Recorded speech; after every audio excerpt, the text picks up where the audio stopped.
तर परभणी जिल्हा परिषद ताब्यात घेण्यासाठी ठाकरेंच्या शिवसेनेनंही व्यूहरचना सुरू केल्याची माहिती खासदार संजय जाधव यांनी दिली आहे.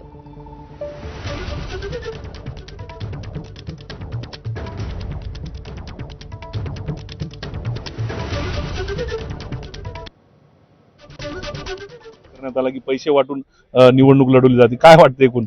हे बघा, यश आलं की पैसे, आम्हाला यश आलं की पैसे वाटले, ईव्हीएम मॅनेज केले, आणि तो जो व्हिडिओ पण कर्मचाऱ्याचा आहे, तर त्यांच्यावर किडनॅपिंगची केस झालेली आहे.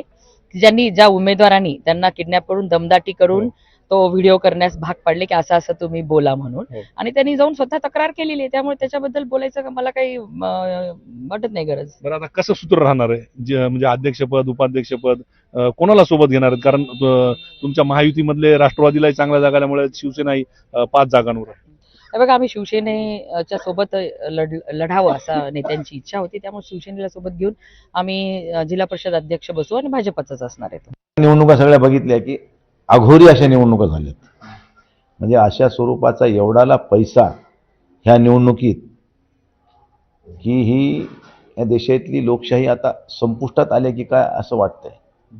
कारण मी एवढ्या निवडणुका बघितल्या, मी लढलोय एवढ्या निवडणुका, पण अशा प्रकारची निवडणूक यापूर्वी कधी बघितली नाही आणि पुन्हा कधी बघता येईल असं वाटत नाही. उद्या शिवसेना, राष्ट्रवादी, काँग्रेस, शिंदे शिवसेना आम्ही सगळेजण एकत्र येऊन आम्ही सुद्धा सरकार बनवू शकतो. जिल्हा परिषद आम्ही सुद्धा ताब्यात घेऊ शकतो. त्या दृष्टीने आमची सुद्धा व्यूहरचना चालू आहे.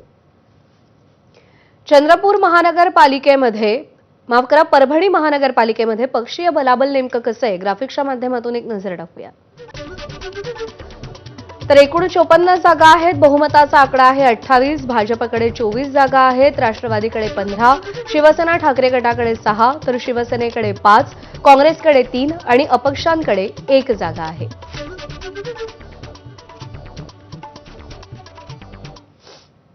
आणि यानंतरची बातमी चंद्रपूरमधून आहे. चंद्रपूर महापालिका महापौर निवडणुकीमध्ये